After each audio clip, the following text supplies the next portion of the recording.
Capítulo 15. Muy de mañana, habiendo tenido consejo los principales sacerdotes con los ancianos, con los escribas y con todo el concilio, llevaron a Jesús atado y le entregaron a Pilato. Pilato le preguntó, ¿Eres tú el rey de los judíos? Respondiendo él le dijo, Tú lo dices.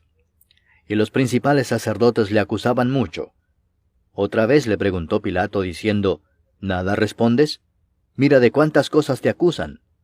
Mas Jesús ni aun con eso respondió, de modo que Pilato se maravillaba.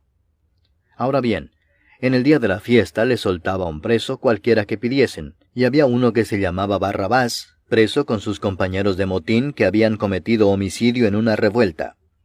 Y viniendo la multitud comenzó a pedir que hiciese como siempre les había hecho. Y Pilato les respondió diciendo, ¿Queréis que os suelte al rey de los judíos? Porque conocía que por envidia le habían entregado los principales sacerdotes.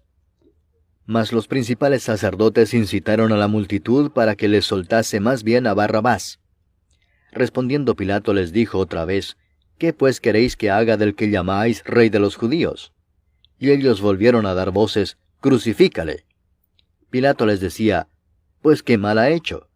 Pero ellos gritaban aún más, Crucifícale. Y Pilato, queriendo satisfacer al pueblo, les soltó a Barrabás y entregó a Jesús después de azotarle para que fuese crucificado. Entonces los soldados le llevaron dentro del atrio, esto es, al pretorio, y convocaron a toda la compañía. Y le vistieron de púrpura, y poniéndole una corona tejida de espinas, comenzaron luego a saludarle, «Salve, rey de los judíos». Y le golpeaban en la cabeza con una caña, y le escupían, y puestos de rodillas le hacían reverencias. Después de haberle escarnecido, le desnudaron la púrpura y le pusieron sus propios vestidos, y le sacaron para crucificarle. Y obligaron a uno que pasaba, Simón de Cirene, padre de Alejandro y de Rufo, que venía del campo, a que le llevase la cruz. Y le llevaron a un lugar llamado Gólgota, que traducido es, lugar de la calavera. Y le dieron a beber vino mezclado con mirra, mas él no lo tomó. Cuando le hubieron crucificado, repartieron entre sí sus vestidos, echando suertes sobre ellos, para ver qué se llevaría cada uno. Era la hora tercera cuando le crucificaron. Y el título escrito de su causa era, El Rey de los Judíos. Crucificaron también con él a 2 ladrones, uno a su derecha y el otro a su izquierda. Y se cumplió la escritura que dice, y fue contado con los inicuos. Y los que pasaban le injuriaban meneando la cabeza y diciendo, «Va, tú que derribas el templo de Dios y en 3 días lo reedificas, sálvate a ti mismo y desciende de la cruz». De esta manera también los principales sacerdotes, escarneciendo, se decían unos a otros con los escribas, «A otro salvó, a sí mismo no se puede salvar. El Cristo, Rey de Israel, descienda ahora de la cruz para que veamos y creamos». También los que estaban crucificados con él le injuriaban. Cuando vino la hora sexta, hubo tinieblas sobre toda la tierra hasta la hora 9.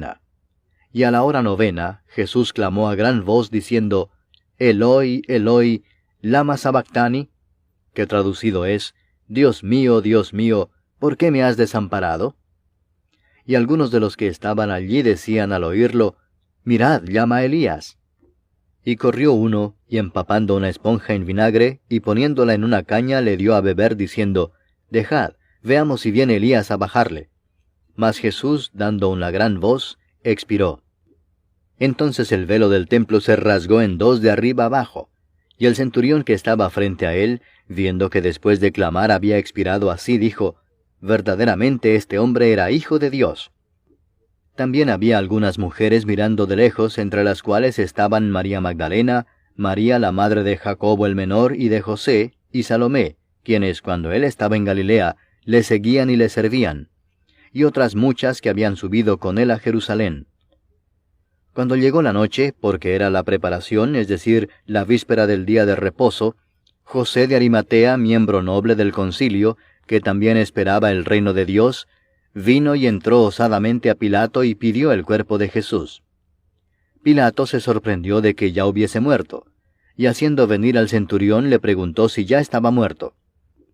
E informado por el centurión dio el cuerpo a José, el cual compró una sábana, y quitándolo lo envolvió en la sábana, y lo puso en un sepulcro que estaba cavado en una peña, e hizo rodar una piedra a la entrada del sepulcro. Y María Magdalena y María, madre de José, miraban dónde lo ponían.